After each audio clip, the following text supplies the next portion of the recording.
ada biyya lafaa kanarraa amman jirutti ani fa biyya lafaatii jedha. Biyya lafaarraa ol bahuu isaatiin wanti hunduu raawwatameera kan Yesuusi dhumeera lammatatti deebiin hin jiru. Bara kana keessa hamma yoona kanaatti uuma Israa'el taatellee Yesuusin hordofuun siif illee hin jiru rakkoon qabu. Wallaalummaadhaan hordofaa jirta waan ta'eef. Darbee immoo Israa'el waan taateef rakkoon qabu. Mattee ta'uu kee garuu abbaa caalii nama laa dhugaa faasoftu haasa'e nawaaminga gaafatte sirriitti adda baasi nama laadhu. Na deebistee tasirriitti ani matteedha ani Israa'eliidha malee Oromoo miti matteedha naan jechaa jirta bakka kana maaliin godha kanarra. Hordoftoonni keessi taasisamu waan ta'eef carraa namaa laadhu gaaffii maaliif jedhina gaafa deebii malee cal jettee immoo ofii keetiin haasa'in tasgabbaa jalqaba. Maaliif Israa'eliin taatee maafan sin jedha maaliif mattoo hundoo Oromiyaan ikkoo sabaaf sablammii hedduu of keessatti hammattee hundaa keessumsiisaa jirti waan ta'eefu ani maaliif jedhee ganaa sin gaafadhu yoo wallaalaa ta'e malee ani nan beeka waan ta'eedhaaf. Waan biraatti si darbame. Inni dhimma mataa keessaa akkaataa macaafa qulqulluu itti hubatteedha inni sii galee Israa'el lugaa jechuun maal akka inni ta'e. Israa'el keessatti dhalachuudhaan Israa'el jechuun maal jechuu akka ta'e sirriitti adda baafadhu. Firiidha wajjin itti kutaa firii shaadaa itti firiini kana firraa dhiisaa Israa'el Iraan irraa hin dandamanne. Okay. Firii namarraa. Nama shaadaa qabatu jiranitti fakkaata. Firii namarraa jechaa jiru kaa. Itti fufaa. Harri guyyaan guyyaa shaadaati maashaallah. Firii.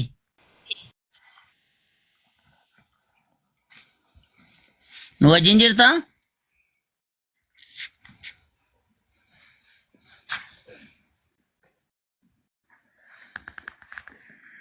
Okay, keessa deebitee jirti. Yeroo isheedhaan mijeeteetta dubbattu mee furii wajjin xiqqoo ishee waa haasa'a. Hayi. Hayi matteen koona jalaa bu'ee?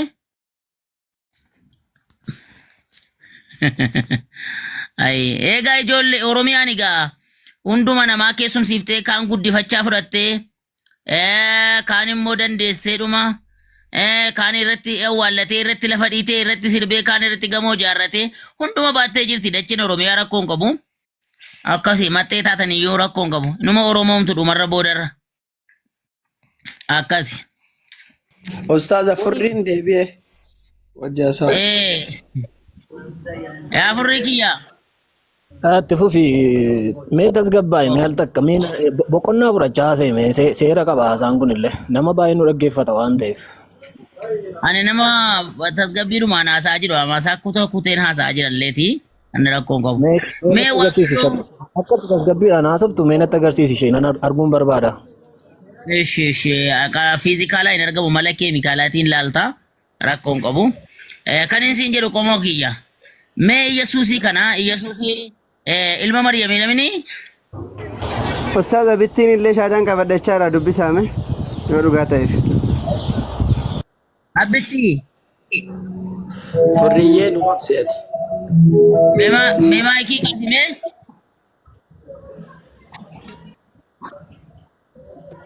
Abbitti.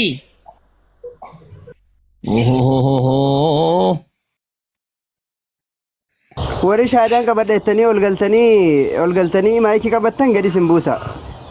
Qabatte. Amma qamarba. Dubbadhu abitti.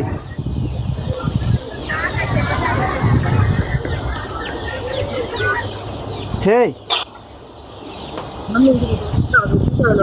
Yeroo takka furii qoy. Yeroo takka obsi. Abitti dubbadhu. Furii waanuu shaadaa qabadhu jettanii innis. Furii. Shaadaan erga. Qoya ustaazi isa dhiisaa inni banannaan cufachuun beeku. Kuteera bakka inni.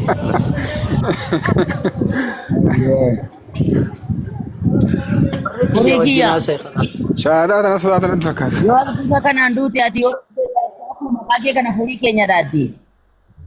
Makaana keenya Yahudotaaf Nasaaraatu nama jedhani alhamdulillah. Ati ma jirta ka ati kan isin jedhu Yesuus ilma Maryam ni beektami? Eeyyanin beeka. Okay. Inni nama moo Waaqayyoodha? Namadas waaqadhas.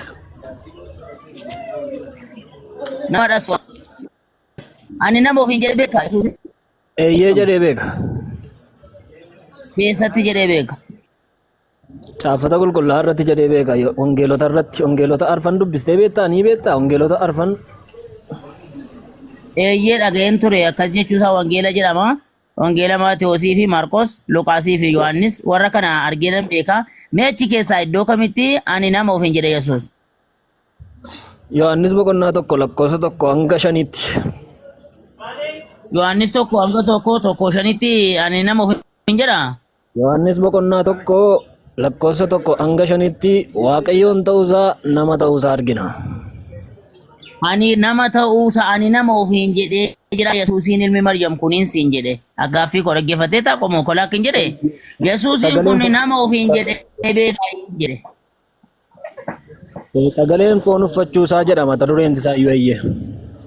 Ani waa'ee sanaallee siin jechaan jiru kan waan foon uffatee fi waan maalii akka isinitti hin qubanne baga tuffisan natti tolanaan. Ani kan hin siin jedhu Yesuusiin kun nama ofiin jedhee jira afurii koo. Ilmi namaa ofiin jedhee jira eeyya. Ilma namaa ofiin jedhe malee nama ofiin hin jenne takka. Namadha eeyyee ilma namaa jechuun namadha eeyya. Ilma namaa ofiin jedhe malee ani nama ofiin hin jenne Yesuus. Dakki. Ilma namaa ofiin ishi ani waaqa ammoo ofiin jedhee beekaa takka. Ani waaqa jedhee beekaa macaafni illee waaqayyoon akka ta'e dhugaa ni ba'a. Ani macaafa jechuun abbaan caalee yoo barreesses macaafa jedha. Caafuu jechuun wanta zeeta saafee nagar ማለት ነው. Wanti barreeffame hundi caaffata jedhama. Sii galee? Caafuu jechuudha. Waan sii gashagaa qomoo koo tsaadaa fi caa kana bakka buusaniitu matsaaf jennaani warra maariffaa. Achumaan jarri kun immoo macaafa jedhanii gaafa sana. Matsaaf jechuun yookiin kitaabuma barraa'ee lafa jiru hunduu matsaafa jedhama yookiin macaafa jedhama. Kanaafuu macaafni ragaa ba'uuf osoo hin taane Yesuus ani Waaqayyo ofiin jedhee beekaa. Caafatu waaqayyoon akka gaarii ba'aan siin jedhe caafatu qulqullaan jaatanii jira. Caafata qulqullaa ishii caafanni qulqullaahan suni mee caafata qulqullaa keessatti Yesuus iddoon itti ani Waaqayyo ofiin jedhe jira. Waaqayyo iddoon itti jedhame jira malee inni ofiin jedhamee ani kanan gaafataa jira ramadii tokkoffaa lammaffaa waan jedhamu beektamini ani waa Yesuus ofiin jedheen si gaafataa jira. Ishii Yesuus ani nama ofiin jedheeraa innaan ni dhabde ani Waaqayyo immoo ofiin jedheeraa innaan isarra geenyee jira. Yesuus ani Waaqayyo ofiin jedheeraa siin jedhee si gaafataa jira. Yoon danda'ama ta'e waa Yesuus jedheen naa deebisi. Eeyyee jedhee si deebiseera lammanuu. Eessatti jedhe? Eessatti Waaqayyo ofiin jedhe Yesuus? Qulqullaa keessatti jedhe caafata qulqullaa keessatti jedhe. Idduma isaa sana baniiti ilaa iddoo akkasiitti jedheedhaan jedhe. Kana sii banuu fi gaaffii tokkoon si gaafadha naa deebista. Lakki nan gaafatin kaase qomoo kiyya. Ani waan siin jechaa jiru. Lakki kaa. Ana du'a gaafata. Ragaan laanne kaasammaa afaanumarraa naa deebiste. Isaaba Gaaffii kennatti maartamadde kitaaba keerraa natti himaan jirtu waan ta'eef Yesuus ani Waaqayyo ofiin jedhee beekaa. Eeyyeen siin jedhe. Eessatti iddoo isaa natti agarsiisi. Gaaffiidhaan si deebisa waan na caqasiin jedhe kanaaf na dhaggeeffatu. Gaaffiidhaan naan deebisii kitaaba caaffatarraa naa deebisii caaffata Waaqayyoo samma jette sana. Sarraan barbaada. Akka inni ta'e jira caaffata qulqullaa 66 nama akka inni ta'e jira Waaqayyoon akka inni ta'e jiraan siin jedhe garuu isaan dura deebisii si deebiin dura waan asiin qabaa yookiin tolinaan ittiin lakkisa. Ati kan jedhe ani Waaqayyo na waaqessaa jedheera Yesuus. Caaffata qulqullaa irraan si deebisa. Gaaffiin si gaafata. Caaffata qulqullaa sanarraa Yesuus ani waaqessaa. Caaffata qulqullaa irraan. Gaya abbaa jaalii keenya. Atoo nama naggeessu. Sirriitti si dhaggeeffataara. Atu amma si dhaggeeffadhuuf dhaggeeffattee beektu. Yesuus macaafa keessatti ani Waaqayyo na waaqessaa ofiin jedhee beekaa. Eeyyee. Eessatti akka jedhamee qomoo kiyya iddoo sanatti minan baafadha laa kunoo asumarraan banadha nan laala. Gaaffii keessi deebisuun dura gaaffiin si gaafadhaan siin jedhe sitti tola. Lakkinaan gaafattu gaaffii tokkittii tokko la sakandii miti maayikiroo sakandiif ebalu. Iddootti Yesuus Waaqayyoof hin jedhe bicha naa baasi Garuu barbaade na gaafachaa jirta miti. natti himi yoo sitti dhaame Garuu barbaade na gaafachaa iyyee gaaffisi gaafa. Eeyyee eeyyee Maarree caaffati keenya maal jedha beektaa waan ofii keessanitti tolu duwwaa hin godhina waan namatti tolus godhaa jedha waan ta'eef nama dhaggeeffadhu wal takkaa takkaa. Mee afuura fudhatee isin haa kennu ustaazi hundee keessan deebiin shaadaan qabadhee seenan illeen hundee keessan deebiin as deebi dubbadhu maayikii banadhuuti.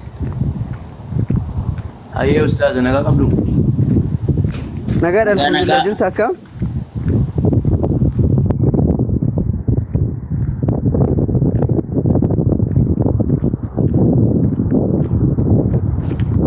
hey taphatiin keessan deebiin qaamal. Indee Gaaffii xiqqoo tokkoon qaba. Isheen yoo naa deebistanii wanta hin qabanneef tokko illee hin jiru. ishee isa kana furii wajjin haasa'e magaafata. dabaree eeggadhu ayyamee itti qabadhuus dabaree eeggadhu itti fufaayyestas shaadaan jedhina namni gaaffii qabdan gaaffiin qaba jedhaati barreessaa malee shaadaan jedhina.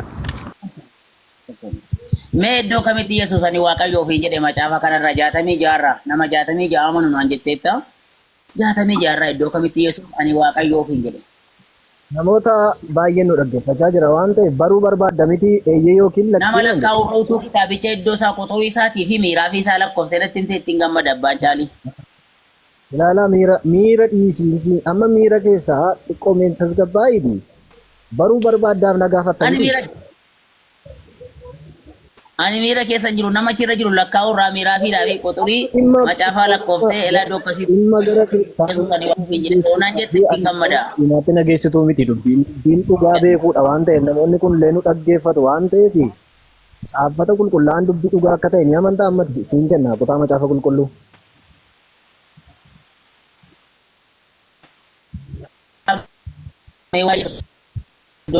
Iddoon itti Waaqayyoof hin jedhe yoo naan jira naan jettee iddoo isaa bira geenye jira. Iddoo itti Yesuus ani Waaqayyoof hin jedhe iddoo kamidha? Egaa eeyyena nama naa jette waan ta'eef rakkoo hin qabu bakka akkati caaffata qulqullaa'aa dubbii waaqayyoo ta'etti amanteettiin fudhadhaa mee isa kana si ibsuun dura mee jalqaba Isaayyaas boqonnaa 9 lakkoofsa 3 gahee hanga 6 naa dubbisime. Naan ibsirra gaanaa kenni iddoo itti Yesuus Waaqayyoof hin jedhe naa kenni please. Elaa sii kennaan jira dhaggeeffadhu dubbii waaqayyoo akka ta'e nama na erga jette rakkoo hin qabu Isaayyaas boqonnaa 9 lakkoofsa 3 dubbisime. Waaqayyoof hin jedheera moo hin jenne?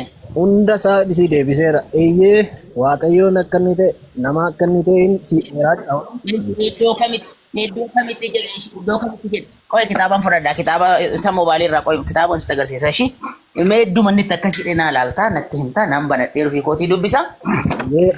Ishee caafanni qulqullaa'aan yoo rufii kootii nan dubbisaa iddoo sanatti agarsiista.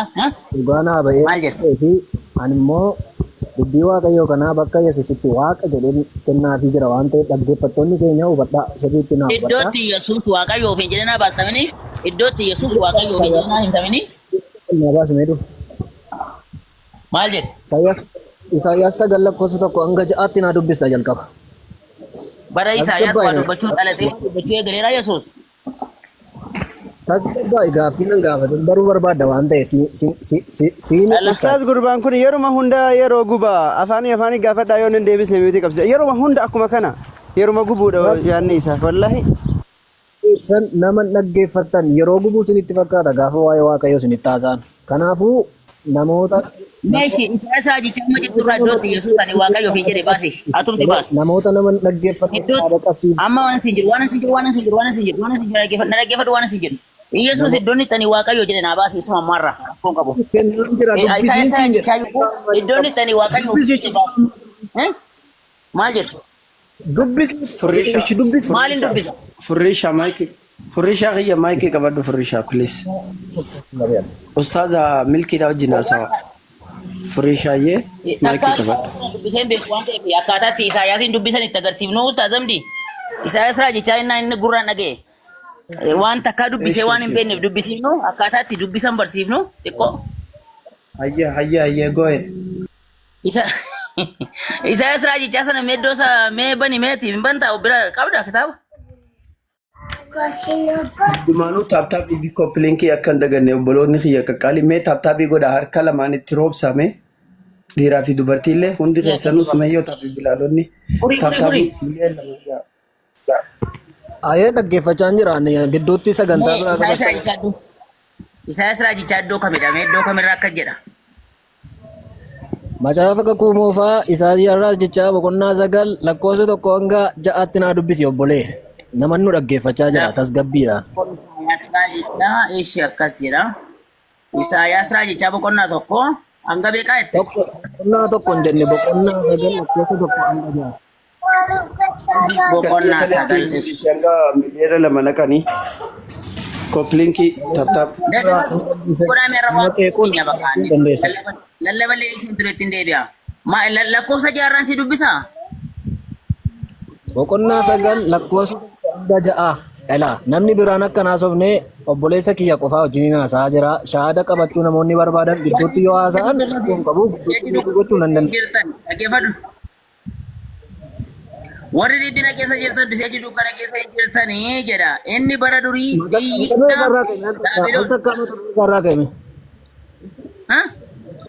mata duree isaarraa ka'e al takka mata duree boqonnaa 9 sanarraa ka'e. Firii ta'e dubbisiin mata canna duree qabine. maaliin godha? Mee irratti waa hunda isaanan dubbisisin iddootti jecha gabaabduu iddootti Yesuus Waaqayyoo hin jedhe bichaa natti himtu ati gabaabsite? Dhaggeeffadhu tasgabbaa'e wanti si wanti Lammaffaarra jiramu, sadaffaarra jiramu, arfaffaarra jiramu, shanaffaarra jira iddicha dubbisa. ergichi guutummaatti lakkoofsa 1 hanga 6tti dubbisi sirna qaba seera qaba macaafi cal jedhanii utaalanii lakkoofsa 1 keessaa fuudhanii nama jeequu miti sii galee. Ani kan isin jedhu. Ani rakkoon qabu gararraa gajjallaa san dubbisadhaati lakkoofsa 1ffaa, lammaffaa, sadaffaa, shanaffaa, ja'affaarra jira oote amma iddootti Yesuus Waaqayyoof hin jedhe bichaa qofaan barbaadaa jiran. Walii galla. Boqonnaa 9 lakkoofsa 1 hanga 6tti dubbiste 1 hanga 6tti dubbisuutu si rakkisa si dhiphise. Dubbisu. Macaafa abbaan isaan beekamne macaafa eenyu akka jedhamu beekamu kan qabne yoo dubbisu. Kanuma bakka ga'een kan macaafa abbaan isaan beekamne macaafa eenyuun akka barraa eenyuun akka dhufe eenyuun gaazarda akka ta'e hin beekamne macaafa abbaan qabne kan maal godhee dubbisa qabxiinaa qabu moo kana guutuu isaa maaliin godhaan dubbisa iddoo isaa dubbiste natti himtu. Waa'ee Yesuus Kiristoos si beeksisuudhaaf sii fide. Sii galee ati quraana beekuu dandeessa. Garuu macaafa hin beektu. Iddoo sanatti himi. Iddoon itti ani Waaqayyoof hanga 6tti naa baasi. Isaayyaas 9 lakkoofsa 1 hanga 6tti naa baasiin siin jedhaa jira erga silaati namoonni nu dhaggeeffachaa jiru. Ilaa tasgabbaa'e mee baastee dubbisuu hin dandeessaa? Ati si bira jira dubbisuu hin dandeessu mini? Ani hin dubbisu. Eeshi qoy namoonni keessaa nu qabatan namoonni keessaa miti qabadhu ta'e bakka. Gaafa qophooftee dhuftee gaafa sana haasa'i. Macaafa kana akkuma itti agarre malee eebeluu barreessee fi eebeluu walitti qabee eessaa dhufee isaa macaafa hin beeknedha waan ta'eef kana wanta yeroo baay'ee nan dubbisa ofii kootiin dubbisa. Dubbisi. Bakka.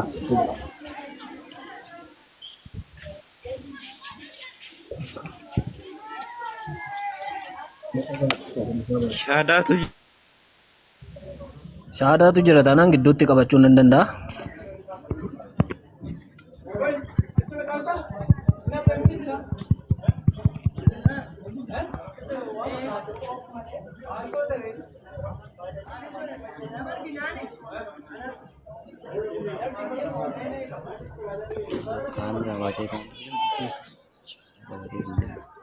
Dubbadhu moo shahaadaatu jira? Amantaa biraachaa. obboleessa amma seene kana dubbisa ustaas. Akkas wayya. Daafika. Milkii miti ka milkii bira ka gurbaa furrii keenya kana bira jiru eenyu maqaan isaa Yesuus maal ka jiru kana ka dhaabbatu kana dirree gubbaa keessa dubbisa. Iyyaasuu jedhanne.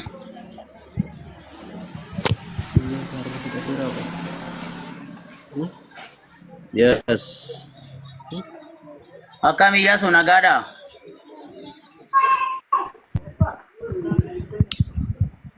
Iyyaasuu nuguse.